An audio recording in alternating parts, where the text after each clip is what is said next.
Vous parliez tout à l'heure de l'enfance, de la fraîcheur, donc je me tourne vers Julien Clément, qui n'est pas complètement un enfant. D'abord, Julien, est-ce que vous avez lu les mythologies, le Cru et le Cuit, ou Du miel aux cendres? Est-ce que les titres sont magnifiques, hein, je ne sais pas si on les lit pas, mais quand on aime les titres de livres, c'est des titres avec lesquels on est tout de suite en amitié. Donc c'est à la fois l'enfance et l'examen pour savoir si j'ai lu. Non, j'ai pas lu et d'une certaine manière j'en suis ravi.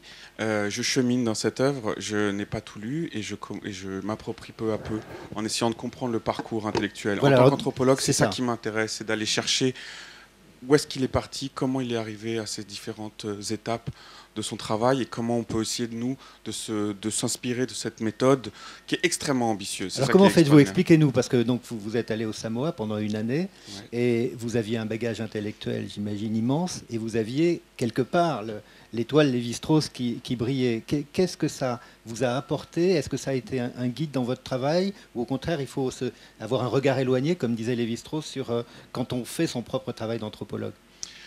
Il y a plusieurs niveaux, si vous voulez. Quand vous êtes sur le terrain, il faut d'abord s'intéresser vraiment à là où vous êtes. Donc là, Lévi-Strauss n'est pas océaniste, comme on dit pour les anthropologues.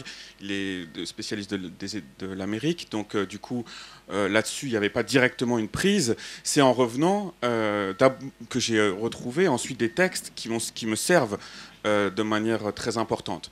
Il y a dans le discours, et c'est marrant parce que c'est toujours à des endroits un peu inattendus en fait. Par exemple, dans le discours de réception de Georges Dumézil, il lui dit... C'est un linguiste qu'il reçoit à l'Académie française. Absolument, c'est ça, pardon, à l'Académie française, bien entendu. Il le reçoit en lui disant, finalement, j'ai retrouvé trace de la division tripartite où les guerriers...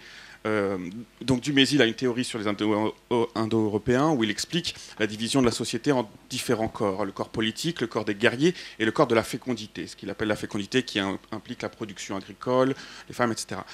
Et il y a cette instance des guerriers. Et il dit, j'en ai retrouvé trace en Polynésie occidentale. Alors tout d'un coup, cette question des guerriers qui est au cœur du travail en fait sur le rugby, puisque évidemment l'image qu'on a de ces rugbyman, c'est le haka des Néo-Zélandais qui s'appelle Sivatao à Samoa et qui veut dire danse guerre, littéralement danse combat. Donc vous avez là une prise, c'est-à-dire que tout d'un coup la question des guerriers qui pour nous est attachée à un imaginaire relativement colonial parfois quand même, avec cette image un peu de ces guerriers qui viennent de loin, la publicité qu'il y a eu pour ce match, on les voit sortir des entrailles de la terre avec ce côté, on voit donc le joueur samoan sortir comme ça d'un magma en fusion, de dos extrêmement tatoué, etc. Donc on rajoute de l'imaginaire colonial un petit peu, ou en tout cas de l'imaginaire ethnique dans ces images. Lui, il reprend ça avec cette remarque et il la retourne. On se retrouve en lien avec les Indo-Européens. Donc c'est exactement ce que disait Madame Héritier sur la possibilité de comparer les sociétés. C'est que tout d'un coup, vous avez un lien qui est fait entre des entités très différentes. Celle des Indo-Européens qui est l'origine du rugby, avec le rugby britannique, et cette société polynésienne. Donc moi, ça m'aide à comprendre, à prendre de la distance face à ce qui se passe. Donc je peux, du coup, essayer de comprendre, est-ce que ça veut dire, qu'est-ce qu'il a voulu dire? Est-ce que c'est vrai? Est-ce que je peux le vérifier, etc. Donc à ce titre-là, si vous voulez, il vous donne des outils de penser et il vous permet de prendre de la hauteur, de prendre du recul. Au-delà, là, je me situe à ce premier niveau. Ensuite, je l'ai enseigné à mes étudiants et puis je suis l'actualité. Vous posiez la question. Là, si vous voulez, d'emblée, comme discours sur l'homme, il vous donne prise sur des grands enjeux. Vous avez titré la semaine dernière sur la population humaine et c'est... Les enjeux sur le climat, les effets sur le climat. Absolument. Et c'est comme un des premiers à l'avoir dit très vite et très fort en disant... voilà, nous sommes à des limites. Exactement. Voilà, donc ça, il avait pressenti ça. Et c'est ce regard-là de l'anthropologie qui, à mon avis, est essentiel pour comprendre l'actualité. Et vous vous demandiez de quelle manière ça avait prise sur le réel. Voilà un des exemples majeurs. D'une certaine manière, la mondialisation rejoint Lévi-Strauss qui, lui, avait très anticipé tout ça. Et le souci écologique aussi, d'une certaine manière. Absolument. Donc là, si vous voulez, il nous a précédés, de fait. Et c'est ce décalage-là, ce décalage lié à l'anthropologie, lié à cette volonté... Donc étymologiquement, ce discours sur l'homme, cette science sur l'homme, qui permet de prendre du recul et d'avoir un regard sur ces effets sur l'humanité dans son ensemble et sur les rapports politiques entre les peuples à l'intérieur, qu'il permet de comprendre et d'appréhender. Donc il vous force à vous positionner de cette manière-là. Et c'est là où il vous guide, il vous tient d'une certaine manière. Parce que si vous êtes anthropologue, parce qu'il a fait cette œuvre, parce qu'il a eu cette ambition, il vous oblige à avoir la même ambition, en tout cas, d'une certaine manière. Donc, c'est quelque chose d'extrêmement inspirant pour nous, à ce titre-là. Françoise Héritier, lorsque vous lisez, j'espère, Le Monde et vous regardez l'actualité, je suis abonnée. Vous êtes abonné, c'est un très très bon point pour vous tous. Est-ce que précisément, quand on est anthropologue, qu'on a été soi-même, qu'on est soi-même enseignante, chercheuse, qu'on a reçu aussi tout ce savoir, on regarde l'actualité à travers le prisme chaque jour de l'anthropologue? Et est-ce que ce que vous avez appris de Lévi-Strauss, ce qui vous a pu vous transmettre, ça vous permet de voir le réel un peu différemment de tout un chacun? Je suppose que oui, mais comment? Oui, je dois dire que oui. Et ça fait un peu mon désespoir. Et je crois que c'est... Je ne sais pas si les autres anthropologues réagiraient comme moi. J'ai l'impression que M. Clément a l'air de dire oui aussi. Et ça fait mon désespoir parce que nous essayons, vaille que vaille, de faire comprendre un certain nombre de choses. Et c'est extrêmement difficile. On parlait tout à l'heure de la difficulté de la réception de la pensée de Lévi-Strauss. Le fait qu'elle soit mieux accueillie maintenant, j'ai parfois le sentiment que cela tient au fait qu'il faut parfois une accoutumance, une habituation à entendre des choses et que tout d'un coup vient une illumination. Et de temps en temps, l'illumination vient. Les gens comprennent ce qui a été dit et ressassé sans qu'ils l'aient compris pendant des éternités. Ça s'est passé pour Lévi-Strauss. Et nous jouons souvent un petit peu ce rôle de Cassandre. Bon, Lévi-Strauss le faisait, disons, ces 20 dernières années, d'une façon qui va peut-être vous surprendre, encore que beaucoup d'entre vous doivent le savoir, il écrivait des petits billets pour La Repubblica. Et pas pour des journaux français, mais pour La Repubblica. Dommage que ce n'ait pas été pour des journaux français. Ben oui, c'est bien dommage. Et certains d'entre eux ont ensuite été publiés en français, et notamment, ce sont des choses extrêmement surprenantes.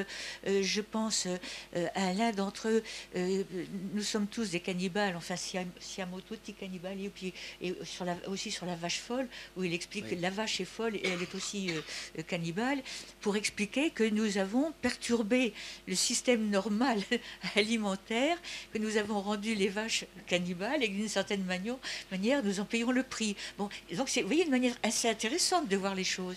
De même, après la mort de la princesse Diana, il a fait une analyse absolument remarquable de quelque chose qui avait paru incongru, qui était l'intervention du frère de Diana lors des obsèques, revendiquant son statut d'oncle en disant je saurais mieux m'occuper des enfants de ma sœur que leur père. En gros, c'était ça.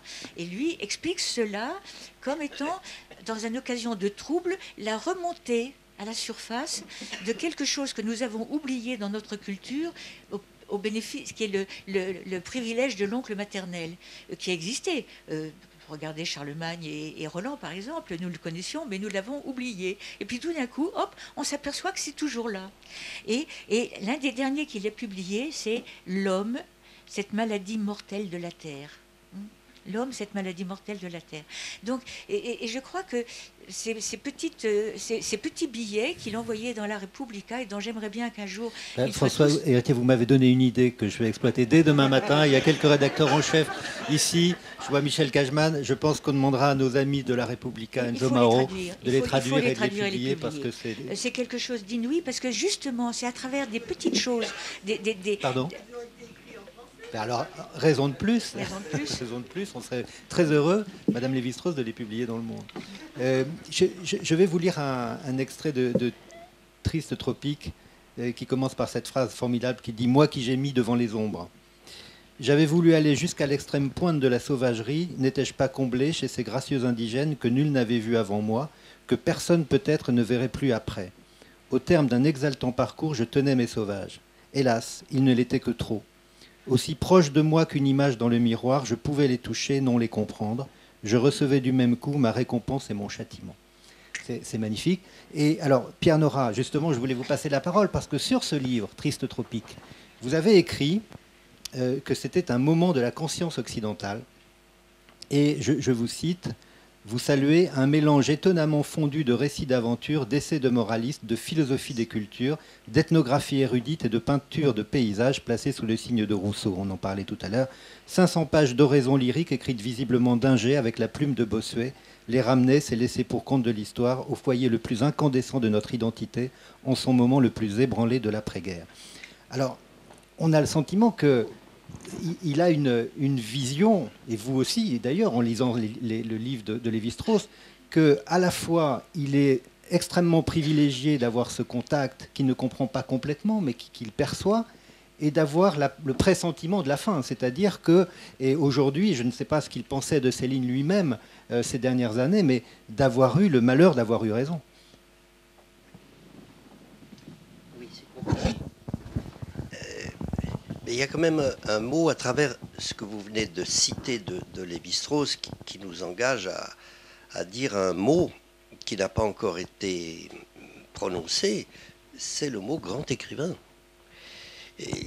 C'est exceptionnel malgré tout dans les traditions françaises qu'on puisse unir une ambition d'ordre scientifique à laquelle Lévi-Strauss tenait tellement qu'il tenait Triste Tropique comme une sorte d'incartade qu'il avait écrit ou qui s'était laissé aller à écrire après son premier échec au Collège de France et sur une espèce de période de renoncement à une carrière scientifique proprement dite.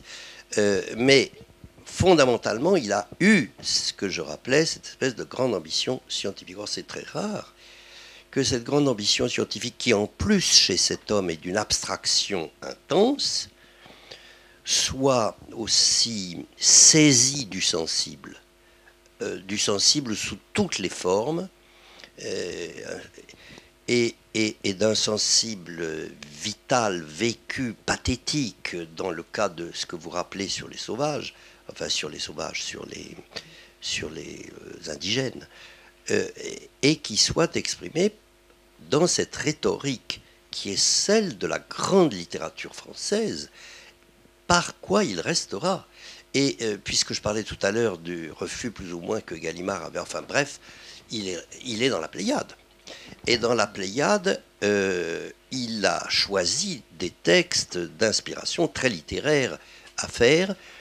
Et c'est, je pense, l'écrivain en lui qui restera, et qui est d'une exceptionnelle et redoutable qualité rhétorique, verbale aussi, puisque c'est un orateur extraordinaire, et un